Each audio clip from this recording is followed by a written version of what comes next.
Կեղծ խաղաղության գինը փաստավավերագրական ֆիլմի ցուցադրությունը Ամերիկայի Միացյալ Նահանգներում։ Լոս Անջելեսում բնակվող սիրելի հայրենակիցներ, բաց մի թողեք հնարավորությունը ներկա գտնվելու մարտի 26-ին երեկոյան 7:30-ին Փասադենայի AGBU արվեստի կատարողական կենտրոնի սրահում կայանալիք պրեմիերային։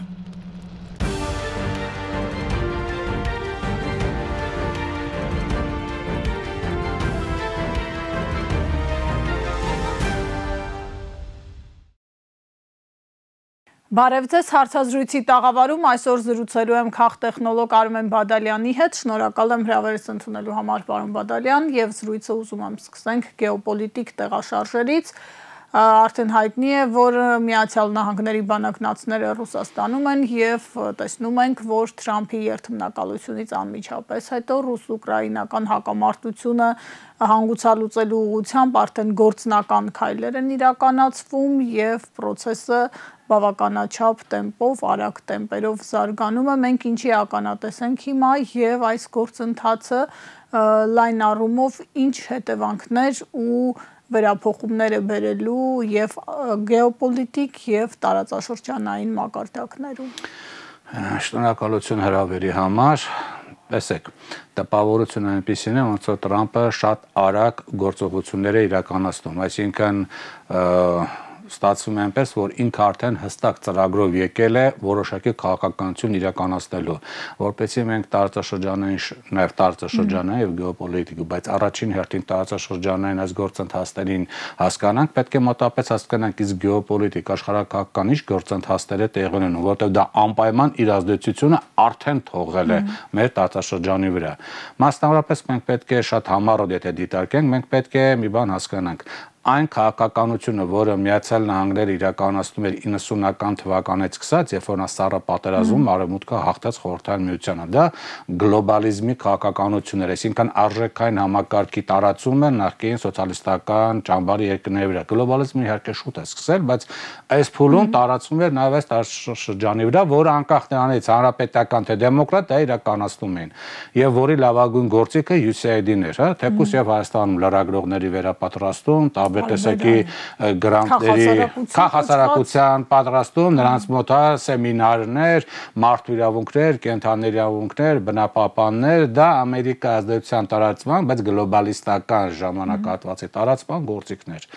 Դա Ամերիկային տվեց որոշակի առավելություն, այսինքն իր ազդեցությունը տարածելու նպատակը վերջնական որն էր ԱՊՀ տարածքում դարձնել ամբողջ այդ երկրները պրո-ամերիկյան, պրո-արևմտյան, բայց ցանկալ է պրո-ամերիկյան կառավարություն ունենալ, դրա համար լիդերների դպրոց կա, շատերը լիդերների դպրոցում Ամերիկայում գնացել սովորել են, անգամ Հայաստանից այդ գործիքակազմերը նաև կար իհարկե նորություն չեն։ Եվ վերջնական նպատակն էր իհարկե Ռուսաստանում ի վերջո շրջապատել այսպես պրոամերիկյան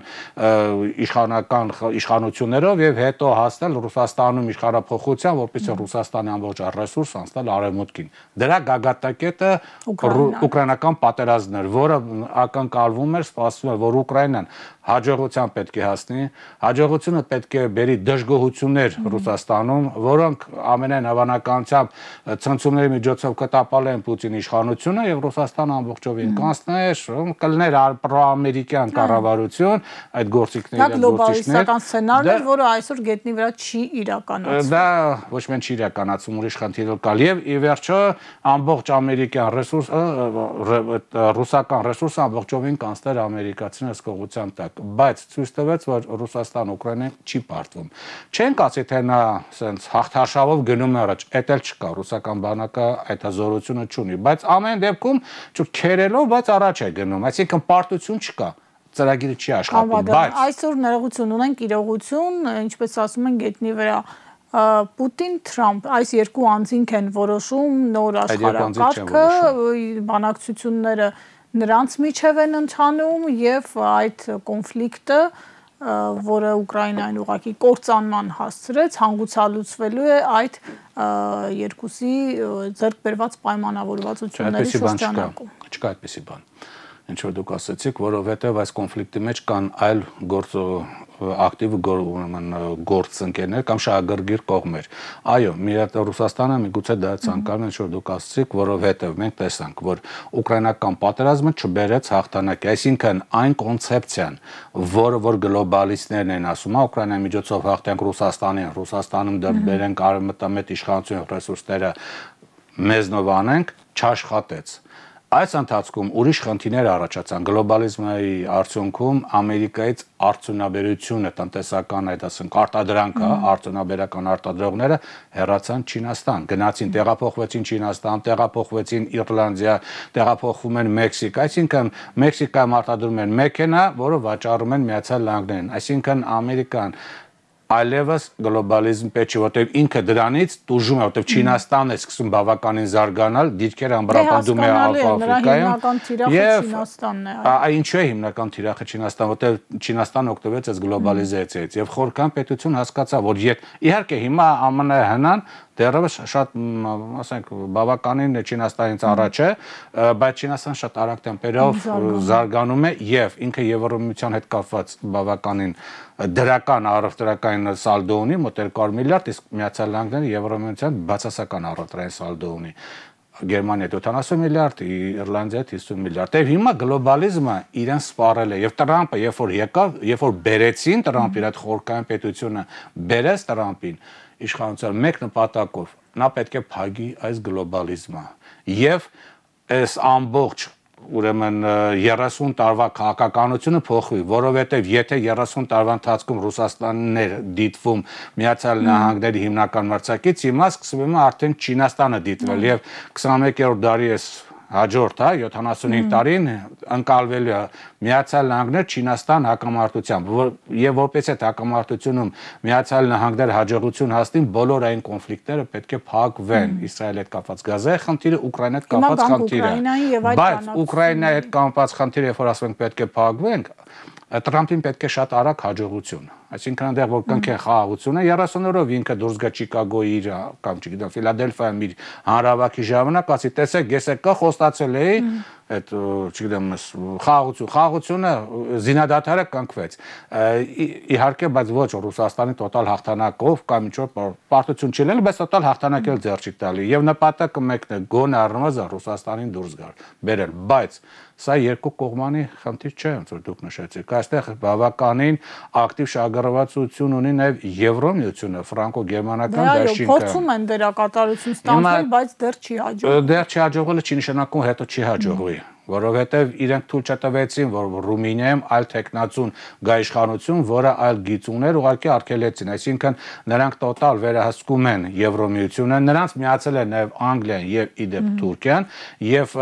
այս դաշինքը փաստացի փորձում է շարունակել Թուրքիան իհարկե ինչ որ չափով, փորձում է շարունակել իր հակամարտությունը, որովհետև գլոբալիստները ամբողջովին ունի ռեսուրս, առանց Միացյալ Նահանգների ռազմական օգնության եւ ֆինանսավորման Որն է այդ ռեսուրսը, եթե իրենց անվտանգության խնդիրը ապահովելու լուծումների փնտրտուքի մեջ են այսօր ես նկատի ունեմ Եմեն։ Այո, Եվրոմիությունը ունի մոտ 500 միլիոնանոց երկիր է, Եվրոմիություն միասնական նայեք։ Իր հնայով ինքը ճիշտ է Ամերիկայի չի, բայց առնվազն մի 17-18 տրիլիոն դոլար է եւ ռազմական պոտենցիալը այսօր ճիշտ է չունի, որտեղ ՆԱՏՕ-ի վրա էր հիմնված, իսկ ներանում, բայց դա չի նշանակում, որ չի կարող նաեւ զարգացնել, որտեղ դրա համար շատ կարճ ժամանակ է։ Դրա համար շատ քիչ ժամանակ թող լինի 2 տարի։ 2 տարի Ուկրաինան կարող է դիմանալ ռազմական գործողություններում, անգամ մարդկանց փողոցից բռնելով ռազմաճակատ տանելով, կամանց զիջելով ինչ որ միջափերով, բայց անոնը կարող է դիմանալ։ Մարդկային ռեսուրս ունի։ Փողոցում մարդիկ դեռևս կան, կարող է մի քանի միլիոն մարդու փողոցից բռնել տանել։ Այո, դա իրատեսական, որտեղ հիմա դա անում է։ Հենց հիմա դա ինքը անում է։ Արդեն երկար ժամանակ Ուկրաինան փողոցից մարդկանց բռնում է, մտցնում մեքենան, տանում է 2-3 օր ուրեմն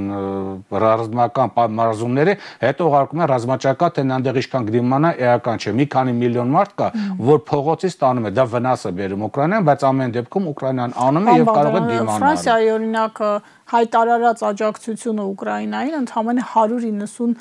միլիոն էր, որը չնչին թիվ է։ Այո, որը չնչին թիվ էր, բայց դա այն դեպքում, որ Միացյալ Նահանգներն է տալի, իդեպ Եվրոմիությունը այս ընթացքում մոտավորապես 100 միլիարդ եվրոյի օգնություն է տվել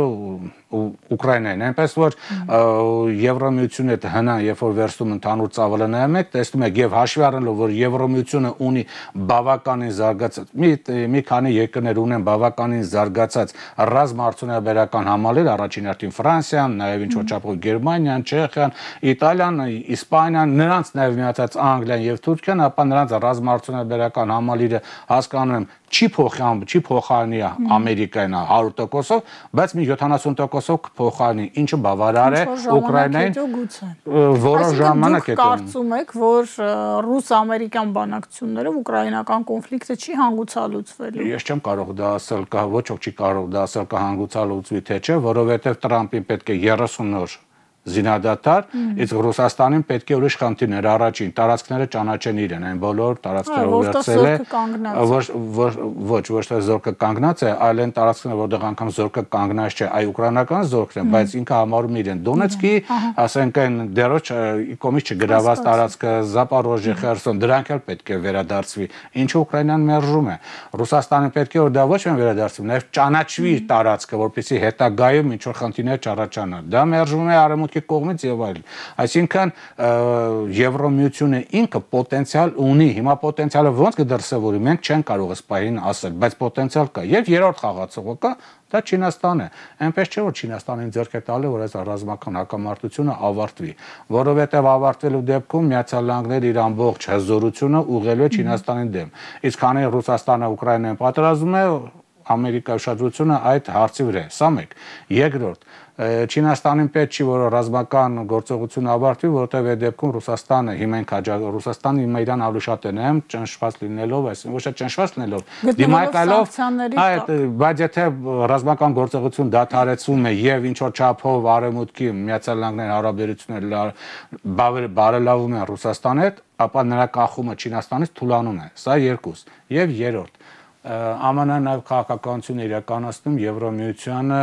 հարվածելու, իսկ Եվրոմիությունը Չինաստանի համար բավականին խոշոր տնտեսական շուկա է, որը հարստացնում է Չինաստանին եւ դա նույնպես չի ցանկանում։ Իսկ եթե պատերազմը ավարտվեց, Միացյալ Նահանգները հարվածելու է ուրեմն Եվրոմիությանը շատ հնարավոր է, որտեղ մրցակից է իրեն տեսնում, բիզնեսը տեղափոխում է, իսկ դա ձեռք չի տալի Չինաստանին։ Կոնֆլիկտից ԵՄ-ն է դուժել եւ նրա տնտեսությունն է դուժել եւ այդ ֆինանսավորումը, որի մասին դուք խոսում եք, եթե իրականացվի, դուժելու է իրենց այսպես ներքին խնդիրներին ուղղված միջոցները, սոցիալական եւ այլ ծրագրեր եւ մյուս կողմից մենք տեսնում ենք նաեւ տրանսֆորմացիաներ հենց ԵՄ-ի ներսում գալիս են աճ ուժերը, որոնք այլ դիրքորոշումներ ունեն, քան այդ նեոլիբերալ ուժերն էին, ես նկատի չունեմ ուկրաինական կոնֆլիկտի հարցում, այլ ներքին կարգավորումների եւ առհասարակ քաղաքականության։ Եվրոմիության մեջ դեռևս աճ ուժերի իշխանության չեն եկել, Գերմանիայում եկան 20%, Ավստրիայում եկան, բայց այնտեղ կոալիցիան ձևավորեցին, Ֆրանսիայում Մարին Լը Պենը իշխանության փորձեց գալ, բայց պարլամենտում զիջեց իր դերքերը, այո, 1 տարի է մնացել։ Հա, ամեն դեպքում չգիտի թե ինչ կլինի այդ 1 տարվա ընթացքում։ Եվ ամեն դեպքում դեռևս Եվրոմիություն Գերմանիայում եկավ Մերցը կանցլեր եւ հավանաբար նա կլինի, որը գլոբալիստական թևի դասական ներկայացուցիչ է եւ ինքը գլոբալիզմի քաղաքականության շարունակողն է եւ ինքը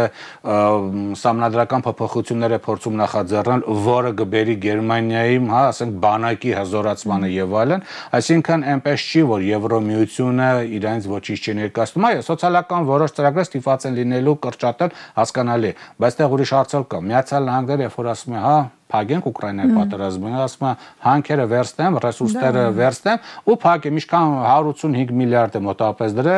հասկանալի է, այնտեղ այդքան շատ մետաղներ չկան, ինչքան ներկայացում է հազվագյուտ մետաղներ, բայց դա պետք է որ Չինաստանի հետ բանակցությունները ինքը ամուր լինի իր դիրքերը, որ ցույց տա ինքը ուրիշ տեղից էլ ունի, էլի, մետաղներ։ Բայց ամեն դեպքում չոր ռեսուրս է զում, բայ Եվրոմիությունը հաշվում է, բայ Իրանը ինչ։ Ինքն էլ է փող դրել։ Ինչ է ստանալու։ Եվ հետո կստացի, որ ինքը պարտվեց արդեն Ռուսաստանին, դա հոգեբանական խնդիրներ կառաջացնի եւ այդ լիբերալ այդ գլոբալիստական թևը Եվրոմիությունում, այո, դա արդեն կարող է իր համար մահացու լինել, եթե ռուսական կողմը պարտվի քաղաքական տեսակետից մահացու։ Այսինքն մի այսպիսի գործընթաց է տեղի ունենում Ռուսաստանի նպատակն էլ բնականաբար նշեցի։ Ինքը ցանկանել է եւ տարածքները վերցնել եւ այս ամբողջ իշխանական համակարգը լուծավորել եւ եկեղեցու նորից այդ ուկրաինական եկեղեցու գործունեություն ուղղափառ թույլ տալ եւ այլն։ Հիմա այս ամեն ինչը ազդում է գործընթացի վրա։ Նույնիսկ վերադառնանք հա Տրամպի քաղաքականությանը։ Հիշում եք, միջև Տրամպը, հա, երբ որ Բայդենն էր, Բլինքենը շաբաթը մեկ Հայաստան էր զանգում, Սալիվանը, հա, Հայաստանի անվտանգության խորհրդի քարտուղարը եւ շաբաթ չկա որ չգնար Սալիվանի մոտ, անվտանգության խորհրդի քարտուղարն էր, նաեւ ուրեմն Բլինքենի տեղակալ Ջեյմս Օբրայենն, հա, կարելի ասել շաբաթը մեկ տեքստով հայտարարություններ էր անում, Բաստեք Հայաստանից կարելի ասել դուրս չէր գալիս, բայց նկատել եք, չէ, որ հունվարի 20-ից հետո Հայաստանի իշխանությունը ոչ մեկ այլևս չի զանգում եւ այդ խաղաղության պայմանագիրը, որ Բլինքենը ասում էր տվեք, անգամ Կիրանցի ինչու հանձնեցին, որ այլևս ստորագրի խաղաղության պայմանագիրը Բլինքենը ասեց, «Տուր Իրանցը, որ Ամերիկյան ներկայիս վարչակազմի օրակարգում չկա Հայաստանի եւ Կովկասի հարցը»։ Չէ, այս պայմանությամբ չկա, ինչու չկա։ Գլոբալիստների նպատակն էր, ինչու բերվեց այս իշխանությանը։ Միշտ նշել ենք, չէ, 3 խնդիր լուծելու համար։ Առաջին, իրանք Արցախի հարցը փակում են, հանձնում են Ադրբեջանին, դրանով Ռուսաստանի ազդեցությունը թուլանում է Հարավային Կովկասում։ Երկրորդն էլ Զանգեզուրի միջանցքն են տարամադրում Արևմուտքին, որը կարող է ռեսուրսները տանել դեպի միջակայքանցով կամ ասեք Թուրքիա կամ Սերբիա ընդդից ուրեմն Եվրոմիություն եւ երրորդը էլ Հայաստանը իր հարաբերությունները սառեցնում է Ռուսաստանի առանցքի շուրջ ձևավորված դաշինքներում հապկում, ԱՊՀ-ում եւ այլն։ Այս 3 նպատակների համար էր։ Հիմա, բայց դա ինչամ այս ընդհանուր միջանցքը մեկ Հարավային Կովկասի միջին միջանցքի մաս էր կազմում, որ ինչին էր պետք Կենտրոնական Ասիայից ռեսուրսներ այստեղից ստանան արևմուտք, բայց Կենտրոնական Ասիայում հիմա Տրամպի վարչակազմը մի բան պետք է հասկանաք, ինքը գլոբալիզմը փակում է, այսինքն դեմոկրատիա տարածել մարդու իրավունքները այդպես մի կողմ է դնում, իրան պետք չի շփրտում է աղբանոց, բայց ինքը չի հրաժարվում համաշխարհային գլոբալիզմից, ուղղակի ինքը փոխում է մեթոդաբանությունը, ինքը արդեն բիզնես շահով է փորձում ուրեմն իր ազդեցությունը պայել։ Իսկ ինչ կա բիզնես շահ Միջին Ասիայում։ Միջին Ասիայում կա որոշակի ռեսուրս, նավթ, գազ, հա, այնտեղ ուրանի հանքեր, մետաղական հանքեր, բայց Միջին Ասիայում շատ ուժեղ է Չինաստանը, երկրորդ տեղը կարող ենք ասել Եվրոմիությունը, երրորդ տեղը Ռուսաստանը եւ մի քիչ ավելի քիչ Թուրքիան բավականին ակտիվ է, այդ 4-ը տարբերական ակտիվություններ, մասնակի ակտիվություն ունի Հնդկաստանը եւ Իրանը, մասնակի, այսինքն Միացյալ Նահանգները որպեսզի այդ Միջին Ասիայի ռեսուրսները վերցնի եւ այս միջանցքով անի, այս բոլորի հետ պետք է պայքարի եւ այնտեղ այդքան ռեսուրս չկա, որ այդքան շատ փող դնի։ Կողքը կա Գրենլանդիա։ Գրենլանդիա մեկ ամիս հետո պետք է կայանային ընտրություններ, բայց հաշվի առնելով հիշում եք Տրամպը ասում է, չէ, Գրենլանդիան պետք է դառնա Ամերիկին, ինչ արեց։ Գրենլանդիա ընտրությունները մեկ ամիս շուտ դրեցին։ 3-4 օրը Գրենլանդիայում տեղի ունեցան ընտրություններ, որտեղ պարլամենտում, այնտեղ հաղթանակ տարան պահպանողականները, որոնք անկախության կողմնակից են, Գրենլանդիայի այսպես կոչված, երկրորդ տեղեկուսակցությունը, որը MAGA-ի կողմնակիցներն են, այս տրամպիստներն են, այսպես ասենք 25%, երրորդ տեղը զբաղեցած մեկ ուժ, որ անկախության կողմնակիցներն են։ Հավաքական նրանք ունեն գրեթե 70% ավել, որ անկախության կողմնակիցներն են, նրանց մի մասը կողմ են, որ ընդհանրապես Միացյալ Նահանգների հետ շատ լավ հարաբերություններ ունեն։ Այսինքն Ամերիկան Միջին Ասիային այդքան, հա, պայքարելով բոլոր այդ գլուխ տալու փոխարեն ավելի հեշտ է ինքը կճանաչի անկախությունը, այ որտեվ Գրենլանդիայում ունի ավելի շատ ռեսուրս, քան Միջին Ասիան։ Դրա նշանակում մեր տարածաշրջանը։ Մեր տարածաշրջանը նշանակում, որ ինքը այս միջանցքով այլևս շահագրգռված չէ։ Միացյալ Նահանգները։ Այո, ինքը այս պահի դրությամբ շահագրգռված չի նշանակում Թուրքիան ու Եմենը հիմա։ Հիմա, նայեք, Հարավային Կովկասում։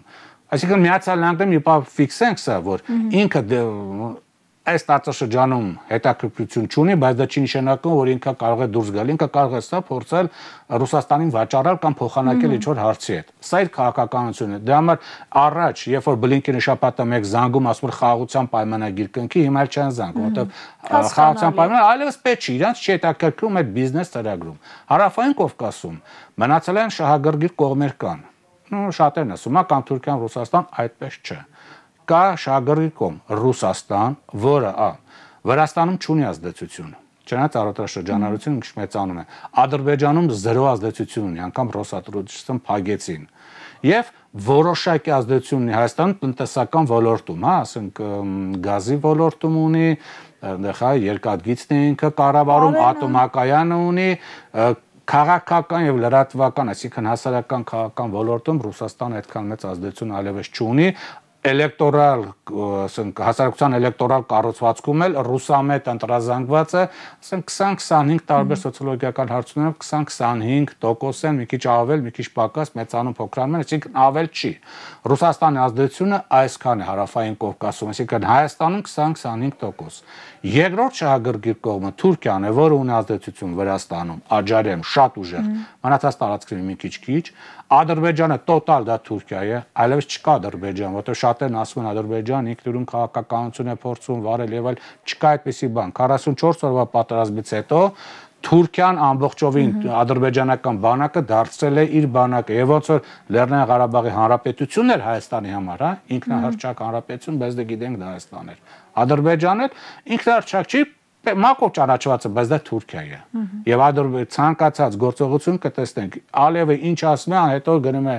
միանգամից Էրդողանի մոտ բանակցություններ վարել, ոչ թե բանակցելու, այլ հաշվետվություն ներկայացնելու։ Թուրքիա ազդեցություն Ադրբեջանում 100%-անոց է։ Եվ Թուրքիան ազդեցություն ունի Հայաստանում, գիտեք, գործող իշխանության վրա։ Գործող իշխանության վրա, որտեղ սահմանադրությունը տարածաշրջանային փոխել, որ ասում է վարչապետը, դա դրսի պահանջն է, որ ինքը դա ակնհայտ է, այստեղ քննարկելու հարցեր չկա։ Երբ որ ասում են Ադրբեջանն է պահանջում, նշանակում է Թուրքիան է պահանջում, չկա Թուրքիա Ադրբեջանի։ Սա երկուս, այսինքն Ադրբեջան եւ երրորդ երկիրը, որը չգիտես ինչու անդադ մոռանում է նշել, որ շահագրգռվածություն ունի Հարավային Կովկասում, դա Իրանի Իսլամական Հանրապետությունն է։ Դա էլ է ակնհայտ եւ դրա մասին մշտապես Նա Վրաստանում ազդեցություն,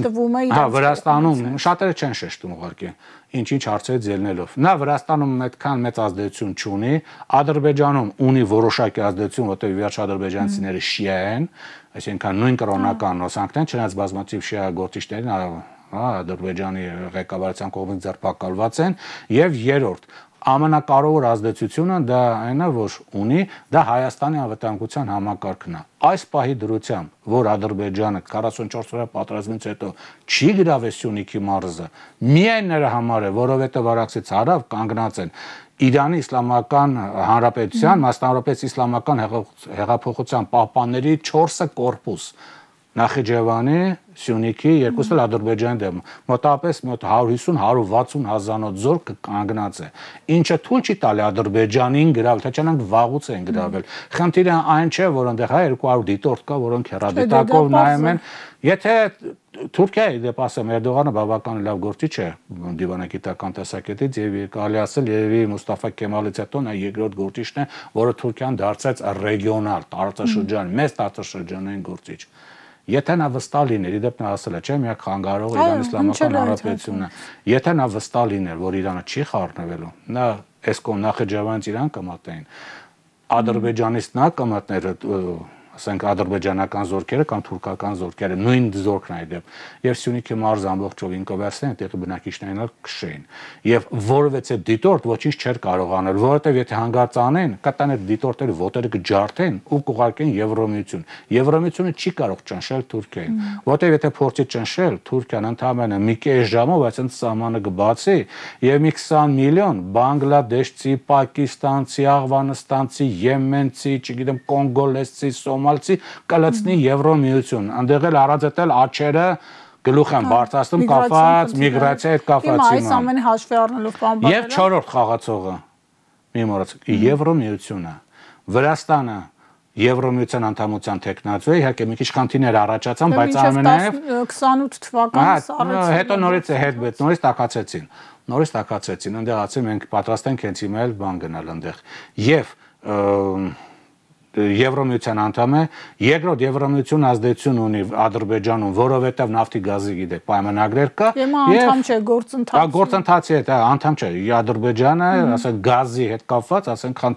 պայմանագրեր ունել, վառելիքա ռեսուրսային, տնտեսապես կապված, այսինքն դա ազդեցություն է ամեն դեպքում Ադրբեջանի վրա, միգուցե փոխադարձ, բայց ամեն դեպքում։ Եվ երրորդն էլ Հայաստանի վրա ունի ազդեցություն, ինչ որ չափով, ասենք, այնտեղ, այո, Եվրոմիությունը ամեն դեպքում ինչ որ քաղաքական ուժերի միջոցով Հիմա կարևոր չի ոչ լուրջ չի ընդունում։ Դե հիմա ընդունում են, չեն ընդունում, Հայաստանում կա արևմտամետ ընտրազանգված ընդհանուր պրոարևմտյան, որոնք դրանք ռուսականից ավելի բարձր, կեսից ավելն են։ Դրանք էսից ավելն են, եթե Եվրոմիությունը վերցնում ենք եւ վերցնում ենք Միացյալ Նահանգները, մոտ 40-50% կան, դա բավականին բան, մեր ընտրազանգվածային խումբ է։ Հիմա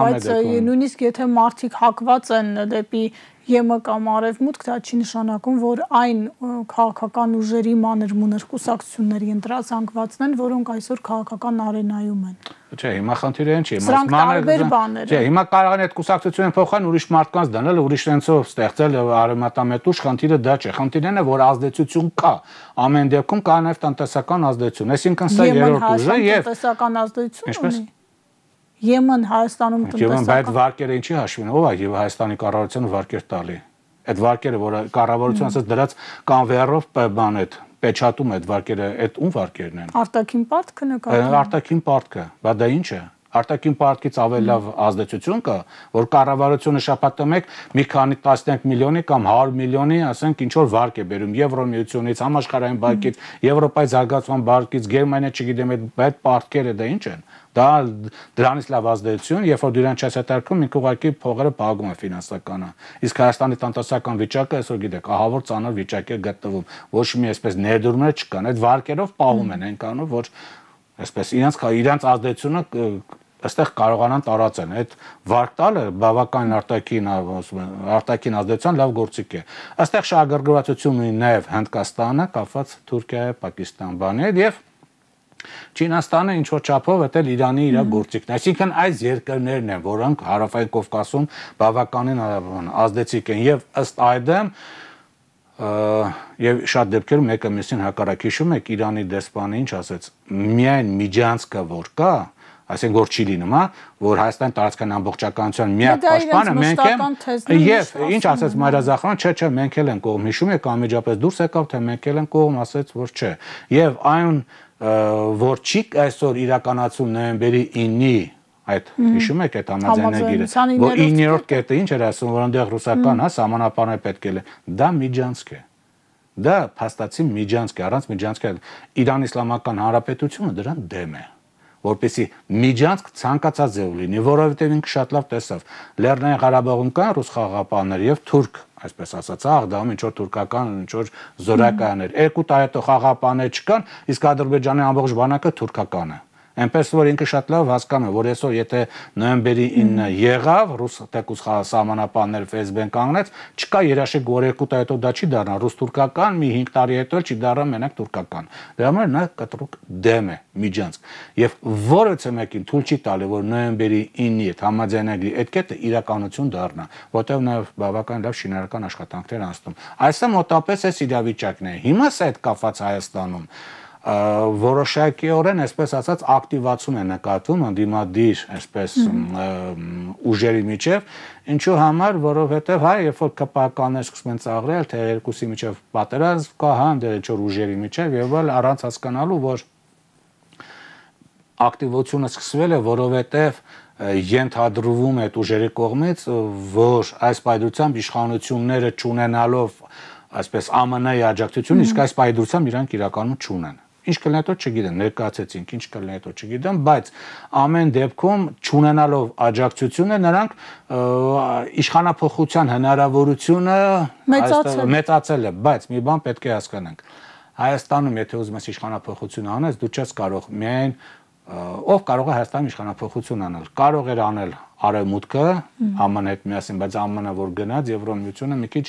ազդեցություն ունի, բայց ասում բավականին թույլ է։ Միանգամից ասեմ, ունի Հայաստանի վրա ազդեցություն, բայց այն չի ինչ որ Ամերիկա է, ամերիկյան ազդեցություն բավական մեծ էր։ Երկրորդ, այստեղ իշխանափոխություն կարող անի միայն Ռուսաստան-Իրան դաշինքը։ Միայն Ռուսաստանը չունի այն ազդեցությունը, որպեսզի այստեղ կարողանա իշխանափոխություն իրականացնել։ Դա արդեն ընդունում է Ռուսաստանի որոշ, ասենք, վերլուծաբաներ, հասկանալով, որ Ռուսաստանի դիրքերը բավականին թուլացել են Հարավային Կովկասում, ավելին դրա լավագույն ապացույցը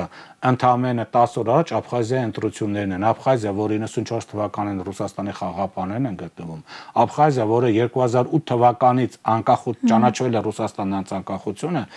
10 օր առաջ տեղի ունեցած, մոտապես 10 օր առաջ տեղի ունեցած նախագահական ընտրություններում թուրքամետ ուժը համարյա 43% հասավ։ Թուրքական գործոնի ներգրավվածությունը նորություն չէ։ Չէ, նորություն չէ, բայց գիտեք ինչ, դա նորություն է, երբ որ ռուսական ազդեցության ոլորտում է թուրքական գործոն։ Տեսեք, ասում են, չէ, եթե Արցախը տապալվի, Թուրքիան հարվածելու է ռուսական բոլոր ուրեմն հնարավոր տեղերին։ Արցախը տապալվեց, դրանից մի տարի հետո Սիրիան տապալեցին Ասադի կառավարությունը, դրանից մի տարի հետո էլ, անգամ մի տարի հետո չէ, հա, նո լավ, մի տարի հետո կարելի ասել կամ որոշ ժամանակ հետո Աբխազիայում արդեն մազեր մնացել, որ Թուրքիան իր դիրքերը վերցնել, իսկ Աբխազիան վերցնելուց հետո նայել էր Հյուսիսային Կովկասի եւ Ռուսաստանի տեղից դուրս էր մղելու, բայց այստեղ մի շատ կարևոր հանգամանք։ Բայց իրավիճակ է փոխվում Ռուսաստանի համար պայմանավորված ուկրաինական կոնֆլիկտի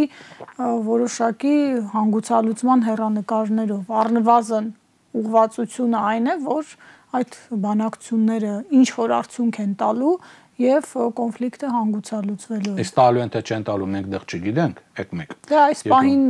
իրերը այնպեսին են, որ Ուկրաինան շանս չունի որևէ հաջողություն իր համար գրանցելու եւ դա աշխարհը տեսավ, երևի Թրամփ-Զելենսկի հանդիպումը դրա ամենավառ ցուցիչն էր։ Ոչ միայն տեսավ, հաջողություն չունի, բայց դա չի նշանակում, որ Ուկրաինան ամբողջովին կապիտուլյացիայի ենթարկվել։ Ուղղակի մի պահ վերադառնանք էլի Հարավային Կովկաս, այստեղ շատ նրբություն կա նաև։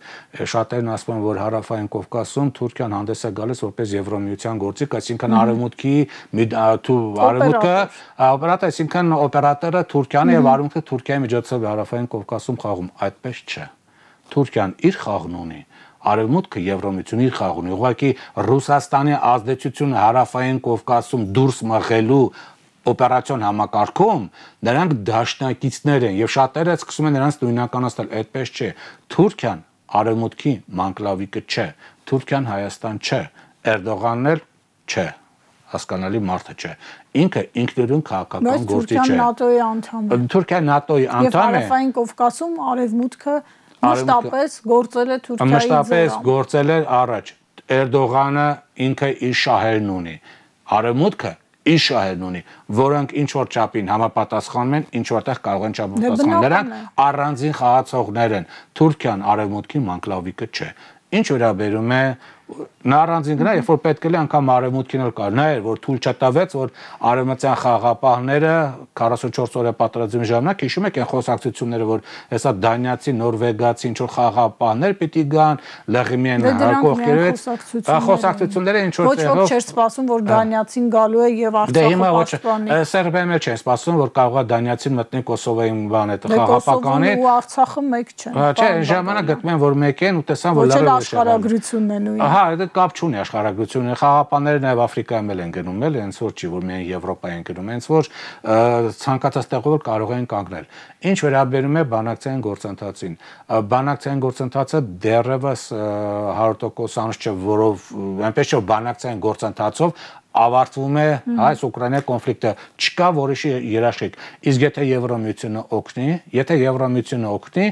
Ուկրաինան կարող է առնվազն մինչև 26 թիվ հանգիստ դիմադրել, որտեղ Բայդենի կառավարությունը այնքան զենք է տվել, եւ հիմա էլ Տրամփը այս 2 օր առաջ նորից սառեցեց 3.8 միլիարդ դոլարի զենքի տրամադրումը, որը բյուջեում կար դրված Բայդենի ժամանակ եւ այդքան զենքը տալիս է։ Դա առնվազն բավարար է, որ Ուկրաինը մինչև այս տարվերջ, չեմ ասում, սան շատ լավ ճոխ կրվի։ Բայց նա հարցեր չէ հնչում, թե այդ օգնությունը ուր է գնացել։ Դե հիմա օգնությունը մի մասը թալանել է, խնդիրը չի, բայց խնդիրն է, որ այդ օգնությունը ռազմական տեխնիկա միջոցով է գալի։ Հիմա այդ օգնությունն է գալի, իսկ դա գնում է ռազմաճակատ։ Հա, մի մասը չէ կարող է վաճառվել, բայց տարածաշրջանին բան։ Հա, հիմա դա եմ ասում, դեռևս տարածաշրջանը, քանի դեռ նա չի ավարտված այս աշխարհակական գործընթացը, տարածաշրջանի գործընթացը չի ավարտելու, այսինքն կախված իրավիճակում մնալու եւ շատ դեպքերում մի դեպք Նաև սահմանադրության հետ կապված չէ, որ վարչապետը նշեց, որ սահմանադրությունը տարածաշրջանային պետք է լինել, նաև լրատվամիջոցները գրում են, որ հա, եթե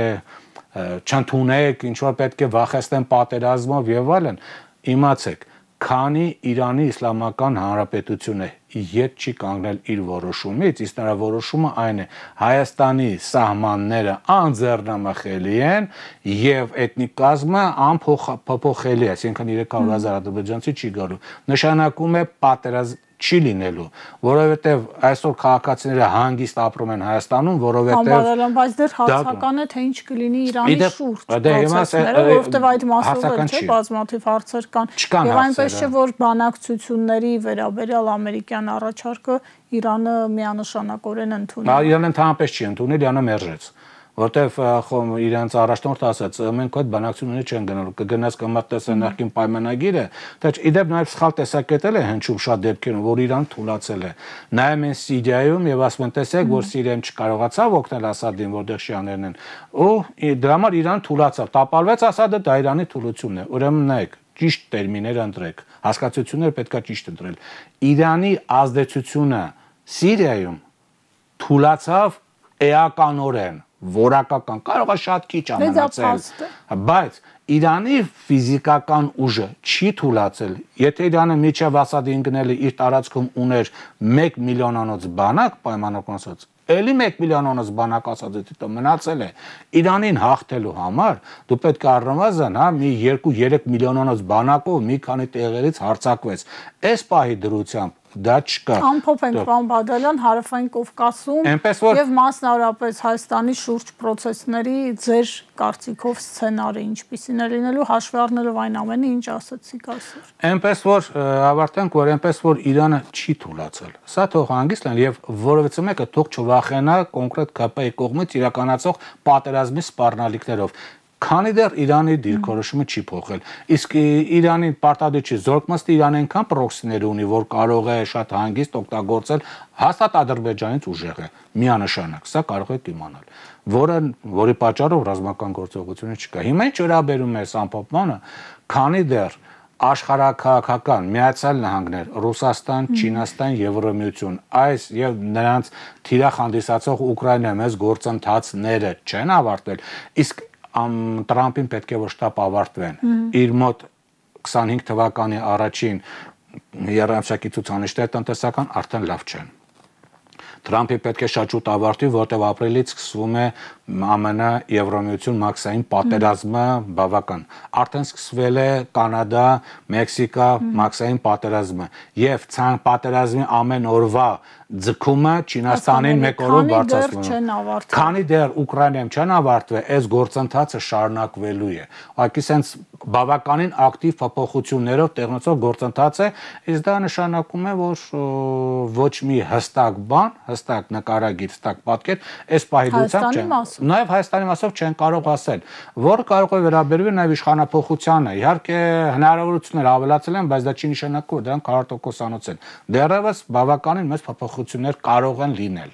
Կախված է նաև իդեպ նաև հայաստանյան, ասենք, անդիմադիր, հա, այդ ակտորներից գործոններից, դե նրանք ինչ ակտիվություն կդրսևորեն տարբեր աշխարհաքաղաքական կենտրոնների հետ, բայց իրենց օրիենտացիոն, ուրեմն գործընթացը պետք է ուրեմն ցույց տան։ Չմոռանանք նաև ներքին տրամադրությունները, խնդիրների շարանը, տնտեսական իրավիճակը եւ Նիկոլ Փաշինյանի օրեցօր նվազող խնդրեմ, լավագույն օրինակը Գյումրի ընտրություններն են, վարկանիշը,